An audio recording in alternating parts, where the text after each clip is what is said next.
যে সরকার গণতন্ত্রকে রক্ষা করবে, যে সরকার বাংলাদেশের স্বাধীনতাকে রক্ষা করবে, এই ধরনের একটা সরকার আমরা চাই।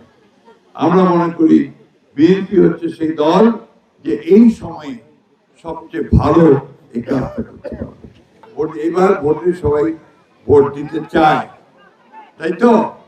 এবার ভোটে কাকে ভোট দিব আমরা সেই দলটাকে ভোট দিতে চাই যারা আমাদের জন্য কাজ করেছে অতীতে, যারা আমাদের সঙ্গে বেইমানি করে নাই, মানুষের সঙ্গে বেইমানি করে নাই, যারা গণতন্ত্রের পক্ষে, ভোট দেওয়ার পক্ষে, মানুষের অধিকারটাকে রক্ষা করার পক্ষে আন্দোলন করছে, সংগ্রাম করছে, ত্যাগ স্বীকার করছে। আমাদের নেত্রী দেশনেত্রী বেগম খালেদা জিয়া, তিনি 6 বছর জেলে ছিলেন এই সংগ্রামের জন্য। তার আগে ঈশ্বরের সময় 9 বছর তিনি সংগ্রাম করছেন রাস্তায়।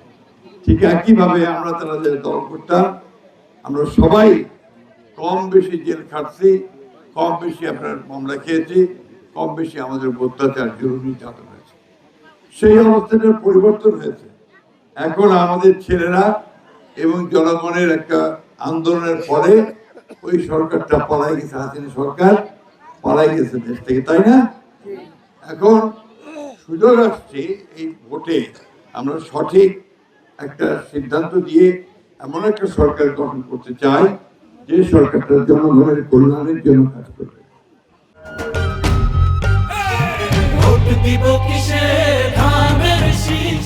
যে সরকার গণতন্ত্রকে রক্ষা করবে, যে সরকার বাংলাদেশের স্বাধীনতাকে রক্ষা করবে, এই ধরনের একটা সরকার আমরা চাই। আমরা মনে করি বিএনপি হচ্ছে সেই দল যে এই সময়ে সবচেয়ে ভালো এই কাজটা করতে পারবে।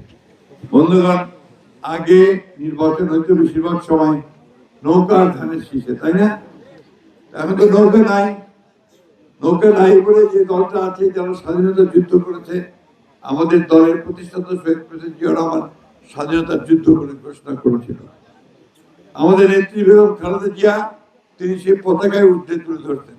আমরা স্বাধীনতায় বিশ্বাস করার রাজনৈতিক দল, আমরা গণতন্ত্রে বিশ্বাস করার রাজনৈতিক দল, আমরা জনগণের অধিকার বিশ্বাস করে রাজনৈতিক দল। আমরা অতীতে উন্নয়ন করেছি, আমরা অতীতে মা বোনদের জন্য ট্রান্সফার পর্যন্ত আমাদের মেয়েরা যেন লেখাপড়া করতে পারে তার ব্যবস্থা করেছি, আমরা মেয়েদের চাকরি দেওয়ার ব্যবস্থা করেছি, আইন শৃঙ্খলা পরিস্থিতি রক্ষা করার চেষ্টা করেছি। আমরা কৃষক সমাজের জন্য, আপনাদের মনে পড়ে কিনা, 5,000 টাকা পর্যন্ত কৃষি ঋণ মাফ করে দিয়েছিলাম, মনে আছে? আমরা বিশ্বাস করি না। আমরা বিশ্বাস করি হিন্দু, মুসলমান, বৌদ্ধ, খ্রিস্টান সবাই একজোট হয়ে দেশের জন্য কাজ করলে আমরা বিভাগ সৃষ্টি না করে, বিভেদ সৃষ্টি না করে আমরা দেশকে উন্নতির দিকে নিতে পারবো। এই হিন্দু ভাই বোনরা কি বলেন? জোর আছে তো? মানে ভোট দিবেন তো এবার ধানের শীষে? বিষয় কোনো ভয় করবেন না, আমরা আছি আপনাদের সঙ্গে।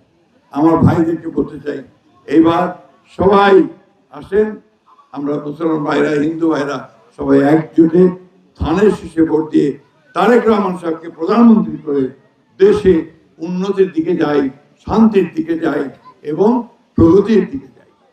এই কথা বলে আপনাদেরকে আবারও ধানের শীষে ভোট দেওয়ার আহ্বান জানিয়ে আমি বক্তব্য শেষ করছি। আসসালামু আলাইকুম, খুদা হাফেজ। বাংলাদেশ জিন্দাবাদ, বাংলাদেশ জাতীয়তাবাদী জিন্দাবাদ।